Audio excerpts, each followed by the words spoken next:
Hello everyone, welcome back to my channel Prakruti Madesh vlogs.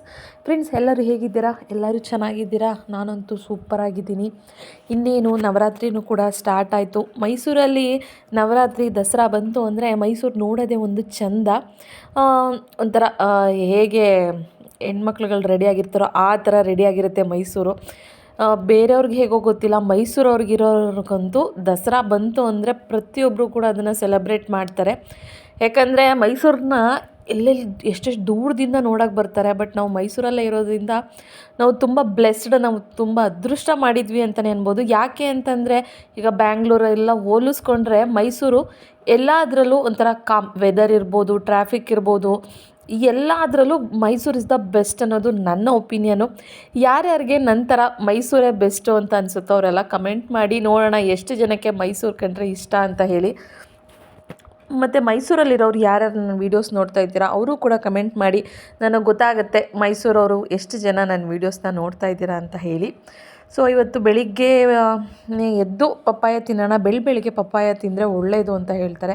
ಆದ್ದರಿಂದ ಆದಷ್ಟು ಸ್ವಲ್ಪ ಬೆಳಗ್ಗೆ ಹೊತ್ತು ಪಪ್ಪಾಯನ ತರ್ತೀನಿ ನಾನು. ವಾರದಲ್ಲಿ ಕಮ್ಮಿ ಅಂದರೂ ಒಂದು 2 ಸತಿನಾದರೂ ಕಂಪಲ್ಸರಿ ಪಪ್ಪಾಯ ತಂದಿರ್ತೀನಿ. ಸೊ ಇವತ್ತು ಕೂಡ ಅಷ್ಟೇ, ಪಪ್ಪಾಯ ಇತ್ತು ಮನೆಯಲ್ಲಿ, ಕಟ್ ಮಾಡಿಕೊಂಡು ತಿಂದುಬಿಟ್ಟು ಇವತ್ತು ಆನೆಗಳನ್ನ ನೋಡೋಕ್ಕೆ ಹೋಗೋಣ ಅಂತ ಹೇಳಿ. ಅವನಿಗೂ ಕೂಡ ಎಕ್ಸಾಮ್ಸು ಮತ್ತು ಅವ್ನ ಕರಾಟೆದು ಇದೆಲ್ಲ ಇತ್ತಲ್ವ, ಅವನಿಗೆ ವರ್ಲ್ಡ್ ರೆಕಾರ್ಡು ಅದೆಲ್ಲ ಇತ್ತು. ಆದ್ದರಿಂದ ಹೋಗೋಕ್ಕೆ ಆಗಿರಲಿಲ್ಲ, ತುಂಬ ಬ್ಯುಸಿ ಥರ ಇತ್ತು. ಅದಕ್ಕೆ ಇವತ್ತು ಒಂದು ಎಕ್ಸಾಮ್ಸ್ ಎಲ್ಲ ಕೂಡ ಮುಗೀತಲ್ವ, ಅದಕ್ಕೇ ಸರಿ ಹೋಗೋಣ ರೆಡಿಯಾಗಿ ಅಂತ ಹೇಳಿದರು. ಬೆಳಿಗ್ಗೆನೇ ಒಂದು 7ಗೇನೋ ಬರುತ್ತೆ, 7:30 ಹೋಗೋಣ, ಆನೆಗಳು ಕರೆಕ್ಟಾಗಿ ಸಿಗುತ್ತೆ ಅಂತ ಹೇಳಿ. ಅದಕ್ಕೆ ಇವತ್ತು ಹೋಗೋಣ ಅಂತ ಹೇಳಿ. ಈ ಸಾರಿ ಸರ್ಕಲ್ಗಳಲ್ಲಿ ಈ ಥರ ಪೇಂಟಿಂಗ್ ಮಾಡಿದ್ದಾರೆ. ನೋಡೋದಕ್ಕಂತೂ ಒಂಥರ ತುಂಬ ಅಂದರೆ ತುಂಬ ಚೆನ್ನಾಗಿ ಕಾಣಿಸ್ತಿದೆ ಅದು. ಹಾಗೆಯೇ ಅರಮನೆ ಹತ್ರಕ್ಕೆ ಬಂದ್ವಿ, ಯಾಕಂದರೆ ಆನೆ ಬರ್ತಾ ಇತ್ತು. ಸೊ ಅದಕ್ಕೆ ಅರಮನೆ ಹತ್ರ ಬಂದರೆ ಪಾರಿವಾಳಗಳನ್ನೂ ನೋಡ್ಕೊಂಡು, ನನ್ನ ಮಗನಿಗೆ ಈ ಥರ ಪಾರಿವಾಳ ಅದೆಲ್ಲ ನೋಡೋಕ್ಕೆ ಇಷ್ಟ. ಮತ್ತು ಇಲ್ಲಿ ತುಂಬ ಇರುತ್ತೆ ಅಲ್ವಾ, ಅದಕ್ಕೆ ಅದನ್ನು ತೋರಿಸ್ಕೊಂಡು ಒಟ್ಟಿಗೆ ಇಲ್ಲೇ ಆನೆನೂ ಬರುತ್ತೆ ಅಂತ ಹೇಳಿ. ಇವತ್ತು ಸ್ವಲ್ಪ ಆನೆ ಬೇಗನೆ ಬಂತು ಅಂತಲೇ ಹೇಳ್ಬೋದು. ಒಂದೊಂದು ಸತಿ 8 ಗಂಟೆ ಆಗುತ್ತೆ ಅರಮನೆಯಿಂದ ಹೊರಡೋದೇ. ಬಟ್ ಇವತ್ತು ಆಲ್ರೆಡಿ ರಿಟರ್ನ್ ಆಗ್ತಿತ್ತು. ಬೆಳಿಗ್ಗೆ ಎಷ್ಟು ಗಂಟೆಗೆ ಬಿಟ್ಟಿದ್ರೋ ಗೊತ್ತಿಲ್ಲ. ಅದಕ್ಕೋಸ್ಕರ ಇಲ್ಲಿ ಮಕ್ಕಳುಗಳೆಲ್ಲ ಎಷ್ಟು ಚೆನ್ನಾಗಿ ಆಟಾಡ್ತಿದ್ದಾರೆ ನೋಡಿ. ಮತ್ತು ಈಗ ಸ್ವಲ್ಪ ಆನೆಗಳು ಎಲ್ಲ ಓಡಾಡ್ತಿರೋದ್ರಿಂದ ಅರಮನೆ ಹತ್ರ ಸ್ವಲ್ಪ ಪಕ್ಷಿಗಳಿಗೆ ಇದು ಫುಡ್ ಹಾಕೋದನ್ನು ಸ್ವಲ್ಪ ಕಮ್ಮಿ ಮಾಡಿದ್ದಾರೆ. ಮೊದಲು ಎಷ್ಟು ಫುಡ್ ಹಾಕ್ತಿದ್ರು ಅಂದರೆ ಈಗ ಸ್ವಲ್ಪ ಕಮ್ಮಿ ಮಾಡಿದ್ದಾರೆ ಅಂತಲೇ ಹೇಳ್ಬೋದು. ದಸರಾ ಆಗೋ ತನಕ ಮೋಸ್ಟ್ಲಿ ಕಮ್ಮಿ ಆಗ್ಬೋದು ಅಂತ ಅನಿಸುತ್ತೆ. ಹಾಗೆ ದೇವಸ್ಥಾನಕ್ಕೂ ಅಷ್ಟೇ ತುಂಬ ಜನ ಬರ್ತಾಯಿದ್ರು. ಅದನ್ನೆಲ್ಲ ನೋಡೋ ಅಷ್ಟೊತ್ತಿಗೆ ಆನೆಗಳು ಬಂತು. ಆನೆಗಳಂತೂ ತುಂಬ ಗಾಂಭೀರ್ಯದಿಂದ ನಡ್ಕೊಂಡು ಬರ್ತಿದ್ವು ಅಂತಲೇ ಹೇಳ್ಬೋದು. ಬಟ್ ನನ್ನ ಮಗನಿಗೆ ಭೀಮನ್ನ ನೋಡಬೇಕು ಅಂತ ತುಂಬ ಆಸೆ ಇತ್ತು. ಬಟ್ ಇವತ್ತು ಏನಕ್ಕೋ ಭೀಮನ್ನ ಕರ್ಕೊಂಡು ಬಂದಿರಲಿಲ್ವಂತೆ ತಾಲೀಮ್ಗೆ. ನನ್ನ ಮಗ ಭೀಮ ಯಾವುದು ಅಮ್ಮಮ್ಮ, ಭೀಮ ಯಾವುದು ಅಂತ ಕೇಳ್ತಿದ್ದ. ಬಟ್ ನಮಗೆ ಅಲ್ಲಿ ವೀಡಿಯೋಸ್ ನೋಡಿದಾಗ ಗೊತ್ತಾಗುತ್ತೆ, ಬಟ್ ಇಲ್ಲಿ ಎದುರುಗಡೆ ನೋಡಿದಾಗ ನನಗಂತೂ ಎಲ್ಲ ಒಂದೇ ಥರ ಕಾಣಿಸುತ್ತೆ. ಯಾವ್ದ್ಯಾವ್ದು ಹೆಸರು ಅಂತಲೇ ಗೊತ್ತಾಗಲ್ಲ. ಅದರಲ್ಲೂ ಒಂದು 2-3 ಹೆಸ್ರನ್ನ ಈ ಮಾವತವ್ರನ್ನ ಕೇಳಿದ್ವಿ, ಯಾವುದು ಇದು ಹೆಸ್ರು ಇದು ಯಾವುದು ಅಂತ ಹೇಳಿ. ಆವಾಗ ಅವ್ರಂದ್ರು ಇವತ್ತು ಭೀಮ ಬಂದಿಲ್ಲ ಅಂತ ಹೇಳಿ. ನನ್ನ ಮಗನಿಗೆ ಸ್ವಲ್ಪ ಬೇಜಾರಾಯಿತು. ಪರವಾಗಿಲ್ಲ ಬಿಡಪ್ಪ, ನೆಕ್ಸ್ಟ್ ನಾಳಿದ್ರಲ್ಲಿ ಮತ್ತೆ ಕರ್ಕೊಂಡು ಹೋಗ್ತೀನಿ, ನಿನಗೆ ಭೀಮನ್ನ ತೋರಿಸ್ತೀನಿ ಅಂತ ಹೇಳಿ. ಮಕ್ಳುಗಳೇ ಹಾಗೆ ಅಲ್ವಾ, ಅವರು ಏನೋ ಒಂದು ಎಕ್ಸ್ಪೆಕ್ಟೇಷನ್ ಇಟ್ಕೊಂಡಿರ್ತಾರೆ, ಅದನ್ನು ಫುಲ್ಫಿಲ್ ಮಾಡಬೇಕಾಗತ್ತೆ ಒಂದೊಂದು ಸತಿ. ಚಿಕ್ಕ ಪುಟ್ಟದನ್ನು, ದೊಡ್ಡದನ್ನು ಮಾಡೋಕ್ಕಾಗಲಿಲ್ಲ ಅಂದರೂ ಚಿಕ್ಕ ಪುಟ್ಟದನ್ನಾದರೂ ಮಾಡಿದ್ರೆ ಮಕ್ಳಿಗೂ ಕೂಡ ತುಂಬ ಖುಷಿಯಾಗುತ್ತೆ. ಸೊ ಆನೆಗಳನ್ನೆಲ್ಲ ನೋಡಿಕೊಂಡು ನಾವು ಮನೆಗೆ ಬಂದೆ.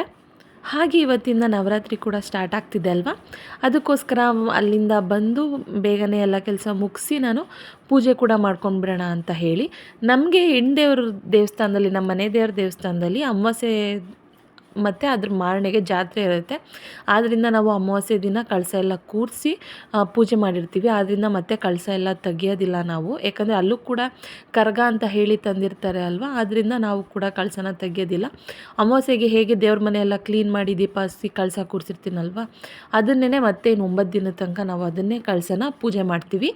ಮತ್ತು ಇವತ್ತು ಯೆಲ್ಲೋ ಕಲರ್ ಅಲ್ವಾ, ಆದ್ದರಿಂದ ನಾನು ಪೂರ್ತಿ ಸಾಮಂತಿಗೆನಲ್ಲೇ ಅಲಂಕಾರ ಮಾಡೋಣ ಯೆಲ್ಲೋ ಕಲರಲ್ಲಿ ಅಂತ ಹೇಳಿ ಇವತ್ತು ಪೂರ್ತಿ ಸಾಮಂತಿಗೆನಲ್ಲೇ ಅಲಂಕಾರ ಮಾಡ್ತಾಯಿದ್ದೀನಿ ದೇವ್ರಿಗೂ ಸುಧಾ. ಹಾಗೆ ನಾವು ನಾಳೆ ನಮ್ಮ ಮನೆ ದೇವ್ರಿಗೂ ಕೂಡ ಹೋಗಬೇಕಿತ್ತು, ಆಗಲೇ ಹೇಳಿದೆ ಅಲ್ವಾ ಜಾತ್ರೆ ಅಂತ ಹೇಳಿ. ಅದಕ್ಕೋಸ್ಕರ ಹೋಗಿ ಮಡ್ಲಕ್ಕಿ ಎಲ್ಲ ಕೊಟ್ಟು ಪೂಜೆ ಮಾಡಿಸ್ಕೊಂಡು ಬರೋಣ ಅಂತ ಹೇಳಿ ಸಿಟಿಗೆ ಹೋಗಬೇಕಿತ್ತು. ಪೂಜೆ ಸಾಮಾನು ಸೀರೆ ಎಲ್ಲನೂ ತರಬೇಕಲ್ವ. ಆದ್ದರಿಂದ ಅದಕ್ಕೋಸ್ಕರ ಬೇಗ ಬೇಗ ಎಲ್ಲ ಕೆಲಸ ಮುಗಿಸಿ ಪೂಜೆ ಮಾಡ್ಕೊತಾ ಇದ್ದೀನಿ. ಈ ಕಡೆ ಪೂಜೆನೂ ಕೂಡ ಎಲ್ಲ ಆಯಿತು. ಈಗ ತಿಂಡಿಗೆ ರೆಡಿ ಮಾಡ್ಕೊಳ್ಳೋಣ ಅಂತ ಹೇಳಿ ಇವತ್ತು ಸಿಂಪಲ್ಲಾಗಿ ಮತ್ತು ಬೇಗನೆ ಆಗುತ್ತೆ ಅಂತ ಹೇಳಿ ಅವರೆಕಾಯಿ ತರಕಾರಿ ಎಲ್ಲನೂ ಹಾಕಿ ಉಪ್ಪಿಟ್ಟು ಮಾಡ್ಕೊತಾ ಇದ್ದೀನಿ. ಸ್ವಲ್ಪ ಮಸಾಲೆ ಉಪ್ಪಿಟ್ಟು ಥರ ಇತ್ತು. ಟೇಸ್ಟು ಚೆನ್ನಾಗಿರುತ್ತೆ, ಬೇಜಾರಿಲ್ಲದೆ ತಿನ್ಬೋದು. ಉಪ್ಪಿಟ್ಟು ಅಂತಂದರೆ ಕೆಲವೊಬ್ಬರಿಗೆ ಬೇಜಾರಪ್ಪ ಉಪ್ಪಿಟ್ಟು ಯಾರಪ್ಪ ತಿಂತಾರೆ ಅಂತ. ಬಟ್ ಈ ರೀತಿ ಅವರೆಕಾಯಿ ತರಕಾರಿ ಸ್ವಲ್ಪ ಮಸಾಲೆ ಲೈಟಾಗಿ ಎಲ್ಲನೂ ಹಾಕಿ ಮಾಡೋದ್ರಿಂದ ಯಾರು ಉಪ್ಪಿಟ್ಟು ತಿನ್ನಲ್ಲ ಅಂತಾರೋ ಅವರೂ ಕೂಡ ಉಪ್ಪಿಟ್ಟು ತಿನ್ಬೋದು. ಉಪ್ಪಿಟ್ಟೆಲ್ಲ ತಿಂದ್ಕೊಂಡು ನಾವು ಸಿಟಿಗೆ ಹೋದ್ವಿ. ಸಿಟಿಲಂತೂ ಎಷ್ಟು ರಶ್ ಇತ್ತು ಅಂತಂದರೆ ಏನಕ್ಕಪ್ಪ ಇಷ್ಟೊಂದು ರಶ್ಶು ಅಂತ. ನವರಾತ್ರಿಗೂ ಕೂಡ ಮಾರ್ಕೆಟ್ ಅಂತೂ ತುಂಬ ರಶ್ ಇತ್ತು. ಈಗ ನಾವು ಹೋಗೋ ಟೈಮಲ್ಲಂತೂ ಸ್ವಲ್ಪ ಮಳೆ ಬೇರೆ ಬಂದು ನಿಲ್ತು. ಮಾರ್ಕೆಟ್ ಒಳಗೆ ಹೋಗಿ ಬರೋ ಅಷ್ಟೊತ್ತಿಗೆ ನಿಜವಾಗ್ಲೂ ಸಾಕಾಯಿತು. ಅದಾದಮೇಲೆ ನನ್ನ ಗಾಡಿಗೆ ಆಯಿಲ್ ಚೇಂಜ್ ಮಾಡಿಸ್ಬೇಕಿತ್ತು. ಪೂಜೆ ಸಾಮಾನೆಲ್ಲ ತಂದಿಟ್ಟು ನಾವು ಗಾಡಿಗೆ ಆಯಿಲ್ ಚೇಂಜ್ ಮಾಡಿಸೋಣ ಅಂತ ಹೇಳಿ ಬಂದ್ವಿ. ನಾವು ಯಾವಾಗಲೂ ಶೆಲ್ಲಲ್ಲಿ ಆಯಿಲ್ ಚೇಂಜ್ ಮಾಡಿಸೋದು. ಅದಕ್ಕೆ ನಂದು ಅವ್ರದ್ದು ಇಬ್ಬರದು ಮಾಡಿಸ್ಬೇಕಿತ್ತು. ಅದಕ್ಕೋಸ್ಕರ ಇಬ್ಬರು ಬಂದು ಆಯಿಲೆಲ್ಲ ಚೇಂಜ್ ಮಾಡಿಸ್ಕೊಂಡು ನೆಕ್ಸ್ಟು ಅಜ್ಜಿ ಮನೆಗೆ ಹೋಗಬೇಕಿತ್ತು. ಶ್ರೇಯಾ ಬಂದಿದ್ದಾಳೆ ಅಂತಂದ್ಲು. ಸರಿ ಆಯಿತು ಅಂತ ಹೇಳಿ ನಾನು ಹೋಗ್ತಾಯಿದ್ದೆ. ಹಾಗೆ ಹೋಗೋದು ಅಂತ ಹೇಳಿ ಸ್ವಲ್ಪ ಕೇಕ್ ತೊಗೊಂಡೋಗೋಣ ಮಕ್ಳುಗಳಿಗೆ. ಮನೇಲಿ ಮಕ್ಕಳಿದ್ದಾರೆ ಅಂತಂದರೆ ಏನಾದ್ರು ತೊಗೊಂಡೋದ್ರೆ ಮಕ್ಳಿಗೂ ಕೂಡ ಖುಷಿ ಆಗುತ್ತೆ ಅಂತ ಹೇಳಿ ಕೇಕ್ ತೊಗೊಂಡೋಗೋಣ ಅಂತ ಹೇಳಿ ಇಲ್ಲೇ ಬೇಕ್ರಿಗೆ ಬಂದ್ವಿ. ಕುಳಿ ನಾವೀಗ ಚಾಲೆಂಜ್ ಮಾಡೋಣ. ಏನು ಚಾಲೆಂಜ್ ಮಾಡೋಣ? ಈಗ ಕೇಕ್ ಚಾಲೆಂಜ್ ಬೇಕಾ? ನಾನೇ ಫಸ್ಟ್ ಬರೋದು ನೋಡ್ಕೊಳ್ಳಿ. ಹೌದಾ? ಏನು ಗಿಫ್ಟ್ ಕೊಡ್ತೀರಾ ಗೆದ್ರೆ 100 ರೂಪೀಸ್ ಗೆದ್ದವ್ರಿಗೆ. ಒಂದೊಂದು ಮ್ಯಾಚ್ಗೂ. ಒಂದೊಂದು ಮ್ಯಾಚ್ಗೂ ಏನು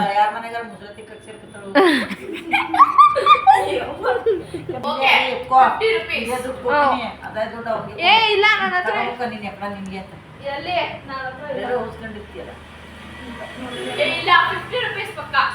ಕೇಕೆಲ್ಲ ನೋಡಿ ಫ್ರೆಂಡ್ಸ್. ಇವಾಗ ನಾನು ಮಕ್ಳುಗಳಿಗೆ ತಿನ್ನೋಕ್ಕೆ ಅಂತ ಕೇಕ್ ತೊಗೊಂಡು ಬಂದಿದ್ದೆ. ಬರ್ತಾ ಮಕ್ಕಳೆಲ್ಲ ಬಂದಿದ್ದಾರಲ್ಲ ಅಂತ. ಬಟ್ ಹಾಗೆ ಕೊಟ್ಬಿಟ್ರೆ ಇವ್ರಿಗೆ ಚೆನ್ನಾಗಿರಲ್ಲ. ಅದಕ್ಕೆ ಗೇಮ್ ಆಡಿಸಿ ಕೊಡೋಣ ಅಂತ ಹೇಳಿ ಮಾಡ್ತಾಯಿದ್ದೀನಿ. ಸೊ ಇಬ್ಬರು ಈಗ ರೆಡಿಯಾಗಿ ಕೂತಿದ್ದಾರೆ ತಿನ್ನೋದಕ್ಕೆ. ಈಗ ರೂಲ್ಸ್ ಹೇಳ್ತೀನಿ. ರೂಲ್ಸು: ಕೈಯಲ್ಲಿ ಕೇಕ್ನ ಮುಟ್ಟೋ ಹಾಗಿಲ್ಲ. ಓಕೆನಾ? ಬಕ್ಕಂಡು ತಿನ್ನಬೇಕು, ಬರೀ ಬಾಯಲ್ಲಿ ಮಾತ್ರ. ಯಾರು ಫಸ್ಟ್ ಮುಗಿಸ್ತಾರೋ ಅವ್ರಿಗೆ 100 ರೂಪೀಸ್. Okay done. ಓಕೆನಾ? ಡನ್. ಟೈಮರು ಯಾರು ಬೇಗ ತಿಂತಾರೆ ಅವರು. ಈಗ ನೀನು 1 ನಿಮಿಷಕ್ಕೆ ತಿಂತೀಯ ಅನ್ಕೋ, ಅವಳು 58 ಸೆಕೆಂಡ್ಸಿಗೆ ತಿಂದರೆ ಇಬ್ರಿಗೂ ಒಟ್ಟಿಗೆ ಇಡ್ತೀನಿ. ಈಗ ಟೈಮರ್ ಇಬ್ಬಿಬ್ರಿಗೂ ಒಂದ್ಸತಿ, ನಿಂಗಿಬ್ರಿಗೆ ಅವರಿಬ್ರಿಗೂ ಒಂದ್ಸತಿ ಟೈಮರ್. ಓಕೆನಾ? ಓಕೆ.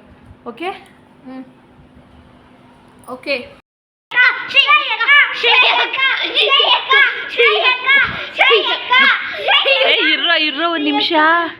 ಹ್ಞೂ ಯಾರು ಬೇಗ ತಿಂತಾರೆ ನೋಡೋಣ. 20 ಸೆಕೆಂಡ್ಸ್ ಆಗಿದೆ. ಸುಗ್ರೀವ ಮೂತಿಗೆಲ್ಲ ಮಾಡ್ಕೊತಾ ಇದ್ದೇನೆ. ಬಟ್ ನಮ್ಮ ಶ್ರೇಯಾ ತುಂಬ ಕ್ಲೀನ್ ಆ್ಯಂಡ್ ನೀಟಾಗಿ ತಿಂತಾ ಇದ್ದಾಳೆ.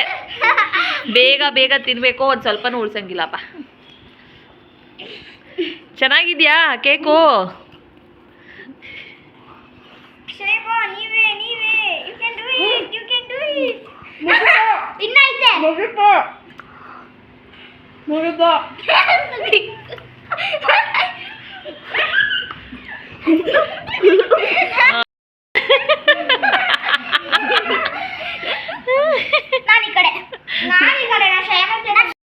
ಸಾರಿ, ಕೇಕ್ ಚೆನ್ನಾಗಿತ್ತಾ? ಯಾವ ಫ್ಲೇವರ್ ತಿಂದಿದ್ದು ಅಂತನಾದ್ರು ಗೊತ್ತಾಯ್ತಾ? ಚಾಕ್ಲೇಟ್ ಅಲ್ಲ, ಪೇಸ್ಟ್ರಿ. ಬ್ಲ್ಯಾಕ್ ಫಾರೆಸ್ಟ್ ಪೇಸ್ಟ್ರಿ ಅಂತೆ. ಬ್ಲ್ಯಾಕ್ ಫಾರೆಸ್ಟ್ ಫ್ಲೇವರ್ ಕೇಳಿದೆ. ಬ್ಲ್ಯಾಕ್ ಫಾರೆಸ್ಟ್ ಅಷ್ಟೇನೆ. ಈಗ ಬಂದ್ರಪ್ಪ ನೆಕ್ಸ್ಟು. ಇವಳು ಶ್ರೇಯಾ ಬಂದು 45 ಸೆಕೆಂಡ್ಸಲ್ಲಿ ತಿಂದಿದ್ದಾಳೆ. ಏನಂಜು? ಏನಂದೆ? ರೆಡಿ? 1 2 ಈಗ ತಿನ್ನಿ ಸ್ಟಾರ್ಟ್ ಮಾಡಿ. 3 ಸ್ಟಾರ್ಟ್. ಓ ಪಕ್ಕ ರೋಯಿಲ್ ಅನಿಸ್ತಾ ಇದೆ. ನಮ್ಮ ಕುಳ್ಳಿ ಇಂಥ ಸ್ನ್ಯಾಕ್ಸ್ಗಳೆಲ್ಲ ಫಸ್ಟ್ ಅವಳೇನೆ. ಇಲ್ಲ ಅವಳಲ್ಲ ರೋಯಿ. ರೋಹಿಗೂ ನನ್ನ ಮಾಡಿಸ್ಬೇಕಾಗಿತ್ತು. ಕೈ ಮುಂದಕ್ಕೆ ಇಟ್ಕೋ ರೋಯಿ, ಯೂಸ್ ಮಾಡಬೇಡ ಅಷ್ಟೇ. ಕ್ಲೀನಾಗಿ ತಿನ್ನು, ಅಂಜು ಕರೆಕ್ಟಾಗಿ ತಿಂತೋಳೆ.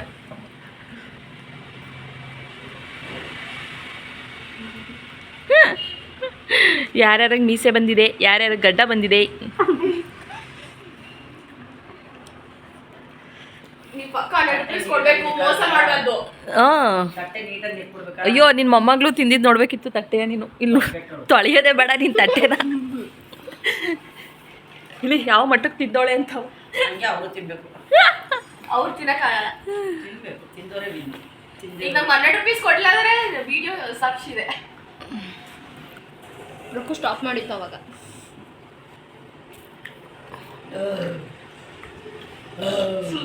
Already 1 minute over.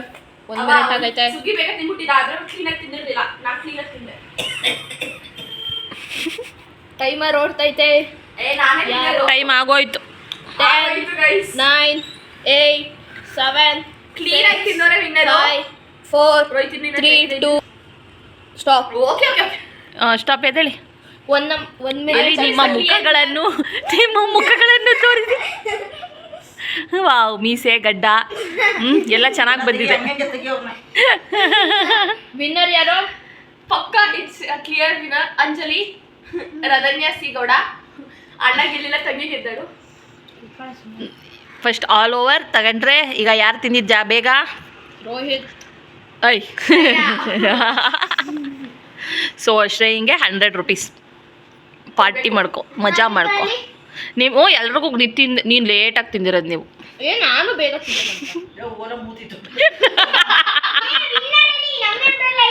ನಿಮ್ಮಿಬ್ರಲ್ಲ, ನಾನು ಹೇಳಿದ್ ಬೇಗ ಯಾರು ತಿಂತಾರೆ ಅಂತ. ತೋರಿಸಿ ಗೈಸ್, ನೀವೇ ಕಮೆಂಟ್ ಮಾಡಿ ಅಯ್ಯಪ್ಪ, ಯಾರು ಇರ್ಬೋದು ವಿನ್ನರ್ ಅಂತ. ಇದು ರೋಹಿತ್ದು, ಅದು ಅಂಜುದೆ. ಇವಾಗ ಪ್ರಕೃತ್ ಸ್ಟಾರ್ಟ್ ಆಗುತ್ತೆ ಚಾಲೆಂಜ್. ಈಗ ನಿಮ್ ಮುಗಿತಾ ಇರೋದೆಲ್ಲ ತೆಗಿಲಿ. ಈಗ ನೆಕ್ಸ್ಟ್ ಆಟ ಆಡೋಣ. ನೆಕ್ಸ್ಟ್ ಆಟ ಬಂದು ಫ್ರೂಟ್ಸ್ ನೇಮು. ನಾನು ತೋರಿಸ್ತೀನಿ, ಅದನ್ನು ಗೆಸ್ ಮಾಡಿ ಅದು ಯಾವ ಫ್ರೂಟು ಅಂತ ಹೇಳ್ಬೇಕು. ಚಿತ್ರ ಇರುತ್ತೆ, ಆ ಪಿಕ್ಚರ್ಸ್ನ ನೋಡಿ ಗೆಸ್ ಮಾಡಬೇಕು, ಜಾಯಿನ್ ಮಾಡಿ ಹೇಳ್ಬೇಕು. ಒಬ್ಬೊಬ್ರಿಗೆ ಕೇಳ್ತಾ ಹೋಗ್ತೀನಿ. ಅವ್ರಿಗೆ ಗೊತ್ತಿಲ್ಲ ಅಂದರೆ ನೆಕ್ಸ್ಟ್ ಪರ್ಸನ್ನು. ಯಾರು ಜಾಸ್ತಿ ಹೇಳ್ತಾರೋ ಅವ್ರಿಗೆ ಮತ್ತೆ 100 ರೂಪೀಸ್. ಎಲ್ಲರಿಗೂ ಗೊತ್ತಿರ್ತಾವ, ನಾವೇನ್ ಮಾಡೋಣ? ಏನು ಕೈ ಎತ್ರಿ ಯಾರು ಫಸ್ಟ್ ಅಂತ ಅವ್ರಿಗೆ ಹೇಳ್ತೀನಿ. ಅವ್ರು ತಪ್ಪು ಹೇಳಿದ್ರೆ ಒಬ್ಬೊಬ್ರಿಗೂ ನನ್ನ ಪಿಕ್ಚರ್ ತೋರಿಸ್ತೀರಾ? ಹಂಗಂದ್ರೆ ಓಕೆ. ಡನ್. ಎಷ್ಟು ಸೆಕೆಂಡ್ ಕೊಡ್ತೀರಾ ಯೋಚನೆ ಮಾಡಕ್ಕೆ? 10 ಸೆಕೆಂಡ್ಸ್ ಕೊಡಿ, ಇಲ್ಲ 10 to 30 ಸೆಕೆಂಡ್ಸ್ ಕೊಡ್ತೀನಿ. ಓಕೆ ಓಕೆನಾ? ಫ್ರೂಟ್ಸ್ ನೇಮ್ ಎಲ್ರಿಗೂ ಗೊತ್ತಿರುತ್ತೆ. ಓಕೆ, ಬನ್ನಿ.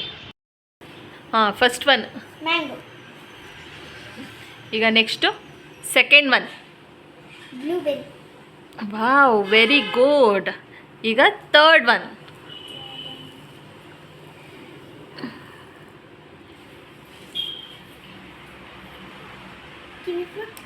ರಾಂಗ್. ಗೋ ನೆಕ್ಸ್ಟ್ ಯಾರು? ಶ್ರೇಯಾ. Come here. ಓಕೆ, ರೆಡಿನಾ? ಕೇಳಲಾ? First one kiwi. Second one dragon fruit. Third one apple. Next orange. Oh my god. Next strawberry. Next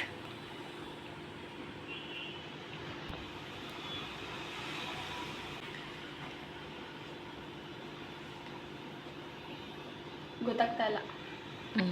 okay, total ಎಷ್ಟು ಹೇಳಿದ್ಯಾ? Maybe 6 or 7. ಓಕೆ, ನೆಕ್ಸ್ಟ್ ಯಾರು?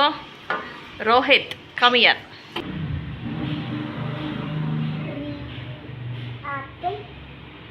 Wrong.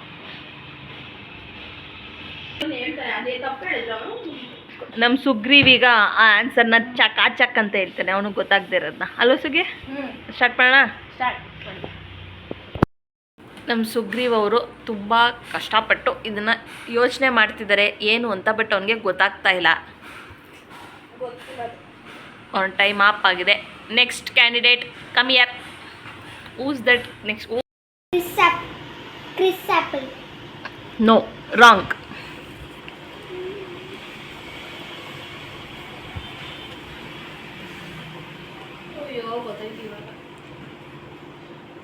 ಯಾರಿಗೂ ಇದು answer ಕಂಡಿಡಿಯಕ್ಕೆ ಆಗ್ತಾ ಇಲ್ಲ. ಇರೋ ಒಂದು ನಿಮಿಷ, ಈಗ ನಾನು ನಮ್ಮ ಅವ್ವನ ಕೇಳ್ತೀನಿ. ಸುಮ್ಮನೆ ಅವ್ವ ಏನು ಹೇಳುತ್ತೆ. ಆಪಲ್ ಗೊತ್ತಾಯ್ತವ ನಿಂಗೆ? ಏನು ಗೊತ್ತಾಯ್ತು ಅಷ್ಟೇ ಗೊತ್ತಿಲ್ಲ. ಗೊತ್ತಾಗ್ಲಿಲ್ವ ನಿಂಗೂ? ಏನು ಮನ್ಸಿರೋ? ಯಾರಿಗೂ ಆನ್ಸರ್ ಗೊತ್ತಾಗ್ಲಿಲ್ವಾ? Custard apple. ಯಪ್ಪ ಹೌದಾ? ಇಲ್ಲ, ಜಮ್ಮು ಆ್ಯಂಡ್ ಕಾಶ್ಮೀರ್ ಆಪಲ್ ಇರಬೇಕು. Snow apple wrong.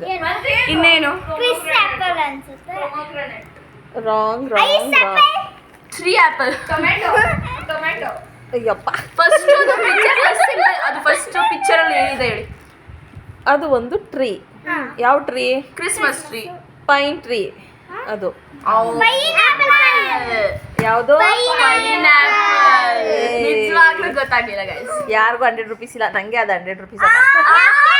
8 ಹೇಳಿದ್ದೀನಿ ಗೈಸ್, ನಾನು 8 ಹೇಳಿದ್ದೀನಿ, ಕೊಡ್ಲೇಬೇಕು ಗೈಸ್. ಯಪ್ಪ, ಈ ಮಕ್ಕಳನ್ನ ಏನಾದರೂ ಒಂದು ಆಟ ಆಡಿಸ್ತೀನಿ ಅಂತಂದರೆ ನಮಗೆ ತಲೆಗೆ ಹುಳ ಬಿಟ್ಟು ಸುಸ್ತು ಮಾಡಿಬಿಡ್ತಾರೆ. ಬಟ್ ಮಕ್ಕಳು ಮನೇಲಿ ಈಗಂತೂ ಹಾಲಿಡೇಸ್ ಪೀರಿಯಡ್ ಸ್ಟಾರ್ಟ್ ಆಗಿದೆ. ಇವ್ರುಗಳನ್ನ ಮೇಂಟೈನ್ ಮಾಡೋದು ತುಂಬ ಕಷ್ಟ ಅನಿಸುತ್ತೆ. ಯಾವಾಗಲೂ ಏನಾದ್ರು ಆಡಿಸಿ, ಏನಾರು ಮಾಡಿಸಿ ಬೋರ್ ನಮಗೆ ಬೋರ್ ಆಗ್ತಿದೆ. ಬರೀ ಇದೇ ಆಗಿಬಿಡುತ್ತೆ. ಇಲ್ಲ ಫೋನ್ ಕೊಡಬೇಕು, ಇಲ್ಲ ಅಂದರೆ ಈ ಥರ ಏನಾದರೂ ಟೈಮ್ ಪಾಸ್ ಮಾಡಿಸ್ಬೇಕು. ಅದಕ್ಕೋಸ್ಕರ ಈಗ ಇದೆಲ್ಲ ಆಡಿಸಿ, ಈಗ ನೆಕ್ಸ್ಟು ಸ್ವಲ್ಪ ಚೌಕಾಬಾರ ಆಡೋಣ, ಕಟ್ಟೆ ಮನೆ ಅಂತ ಹೇಳ್ತಾರೆ, ಅದನ್ನ ಆಡೋಣ ಅಂತ ಹೇಳಿ ಆಡಿಸ್ತಾ ಇದ್ದೀನಿ. ನಮ್ಮ ಮನೆಯಲ್ಲಿ ನಾವು ಮಕ್ಕಳ ಜೊತೆ ಈ ರೀತಿ ಟೈಮ್ ಸ್ಪೆಂಡ್ ಮಾಡ್ತೀವಿ ಮತ್ತು ಈ ರೀತಿ ಹಾಲಿಡೇಸ್ನ ಕೂಡ ಕಳಿತೀವಿ ಅಂತಲೇ ಹೇಳ್ಬೋದು. ಯಾರು ಇದೇ ಥರ ಮನೆಯಲ್ಲಿ ಮಕ್ಕಳ ಜೊತೆ ಆಡಿಕೊಂಡು ಹಾಲಿಡೇಸ್ನ ಕಳಿತೀರಾ ಅಂತ ನನಗೂ ಕೂಡ ಕಮೆಂಟ್ ಮಾಡಿ ತಿಳಿಸಿ. ಆಗ ನನಗೂ ಕೂಡ ಗೊತ್ತಾಗುತ್ತೆ. ಇದು ನನ್ನ ಇವತ್ತಿನ ವ್ಲಾಗ್ ಆಗಿತ್ತು. ಸೊ ಫೈನಲಿ ಒಂದಾಟ ಗೆದ್ದೆ, ನಾನು ಕೂಡ ಒಂದಾಟ ಸೋತೆ ಇವ್ರುಗಳ ಜೊತೆ ಅಂತ ಹೇಳ್ತಾ ಥ್ಯಾಂಕ್ ಯು ಫಾರ್ ವಾಚಿಂಗ್.